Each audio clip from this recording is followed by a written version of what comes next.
Dear students, yesterday we have discussed about Belgium. How did Belgium accommodate the social difference in the country? We have also studied about Sri Lanka too. You know, Sri Lanka is our neighboring country. And I have also told you about the composition of society in Sri Lanka. Sri Lanka became free in 1948. After getting freedom, Sri Lanka framed its constitution. You know that Sinhalas were in majority. And leaders of Sri Lanka made policies, rules and regulations in their constitution. Those rules and regulations, those laws always favored the Sinhalas. Here I shall give you 3 points. In 1956, an act was passed.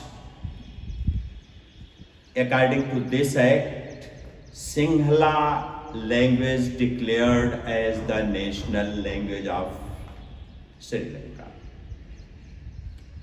The second is the policies made by the government always favored the students and the applicant, those who belong to Sinhala communities.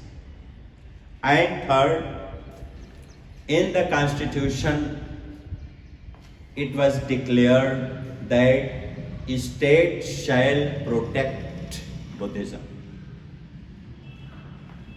So these 3 laws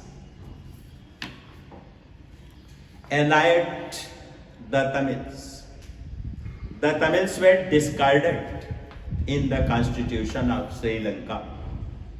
That is why Sri Lankan Tamils formed political parties and they started their demand to the government of Sri Lanka. They have 3 demands. First was regional autonomy.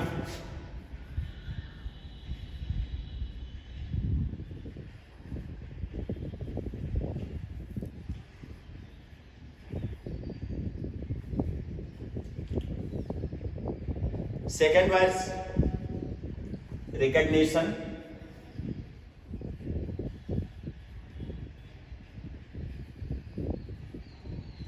Of Tamil language.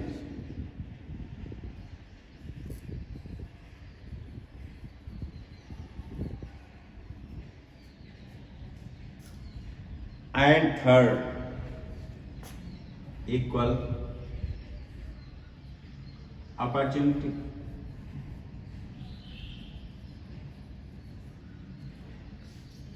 Regional autonomy means they wanted to have a Tamil state in which they demanded some concessions. It was known as regional autonomy.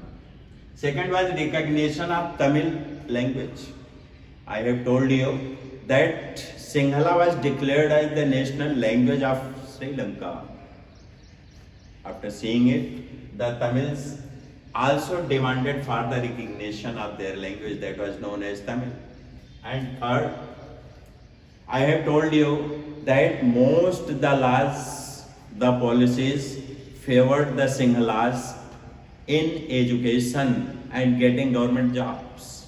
So the Tamil people also demanded equal opportunity for education and government job. But the government of Sri Lanka denied to provide them these concessions to provide their demands. That is why there was a tension in Sri Lanka, and there was widespread conflict and clashes. The unity of the country was broken, and a clash, a conflict had been started in Sri Lanka. In this struggle, thousands and thousands of people from both the communities, Sinhala and Tamils, were dead, were killed. So thus, here I have given you the example of two countries regarding power share. In Belgium, you have seen that all the communities who lived in Belgium were giving rights in a balanced way. That is why peace and order was established in Belgium. On the other hand, you have seen that in Sri Lanka, there was discrimination among the people of this country. People in majority had all the powers, and people in minority were deprived of powers. That is why the law and order was failed. There was clash and conflict, and the national unity was broken. So here we shall discuss power sharing.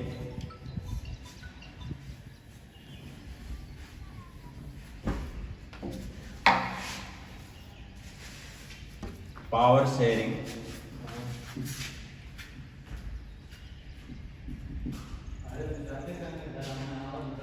among different organs of government.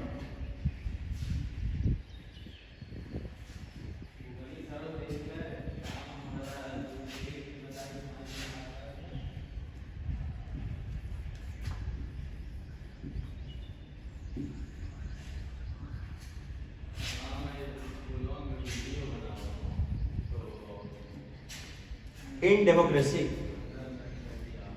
it is also necessary that powers must be shared among different organs of the government. In India or in most democracies, the power is generally shared among central government,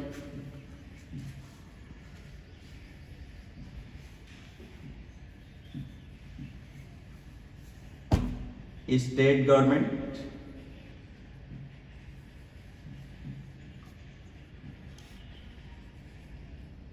and local bodies. In India, in our constitution, it has clearly defined what powers were given to central government, what powers are given to the state government, and what are the power that are given to local bodies. You know that there are three lists of power sharing in the constitution of our country. The powers given to central government, the list is known as central list.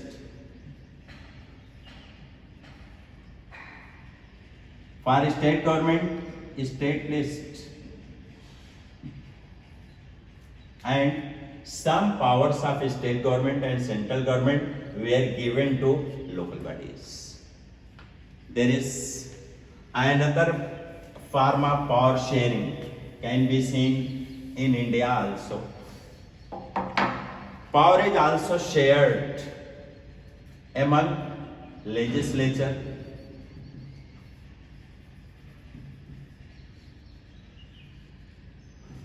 executive,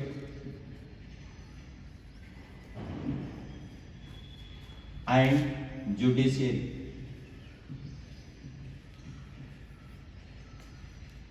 You know, the legislature in central government, it is known as Lok Sabha and Rajya Sabha. In one word, it is called parliament. You know that parliament always make laws for the country after a long debate and discussion. The executive means government, and the executive enforce the laws made by the parliament. Third organ is judiciary. Judiciary always punishes those people who break the laws, and it also protect the fundamental rights of the citizens also. So in this way, power is shared among legislature, executive, and judiciary. And last, power is shared among political parties,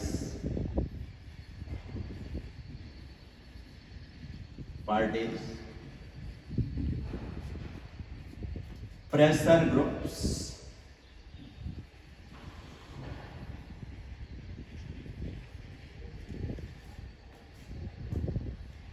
and movement.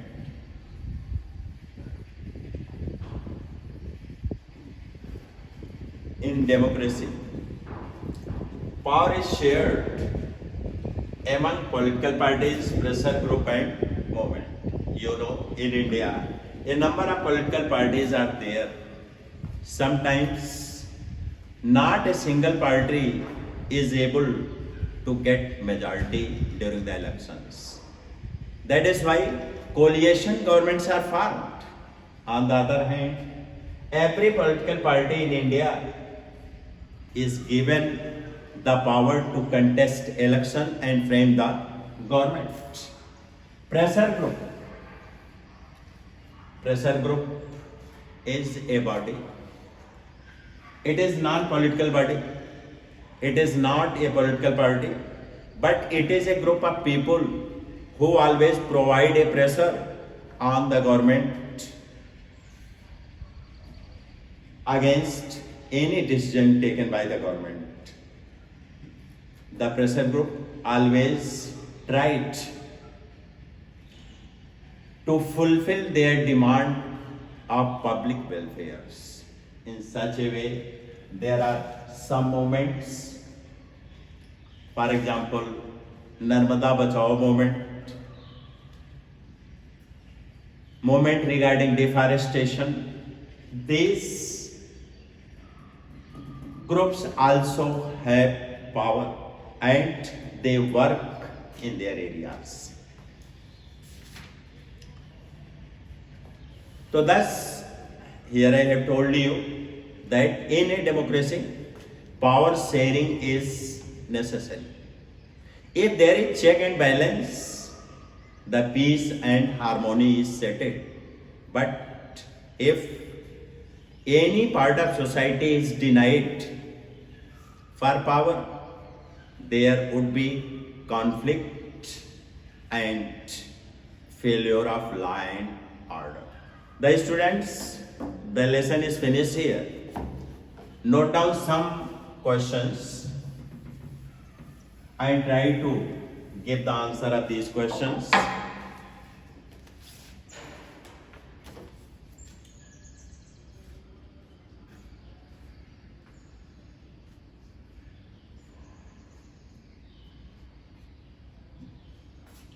Question number 1.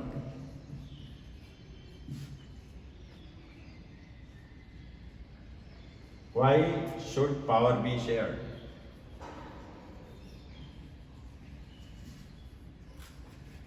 Power be shared.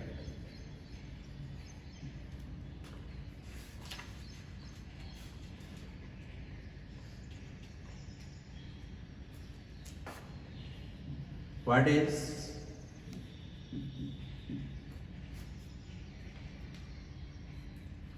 coalition government?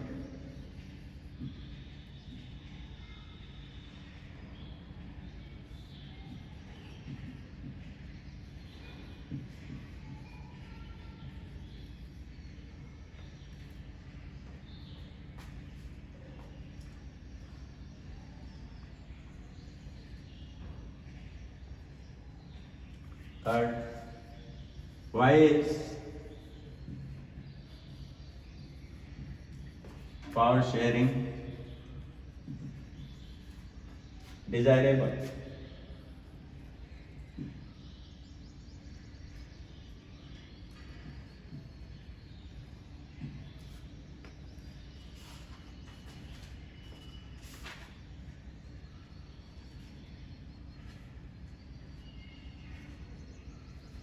Or how is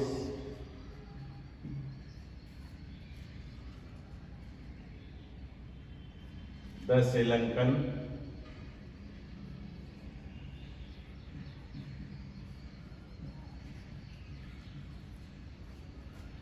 and Belgium government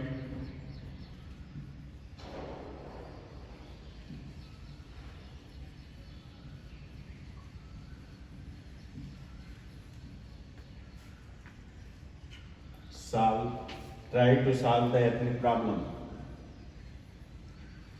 Try to solve the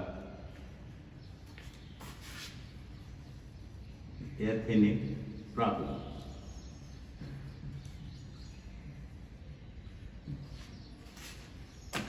So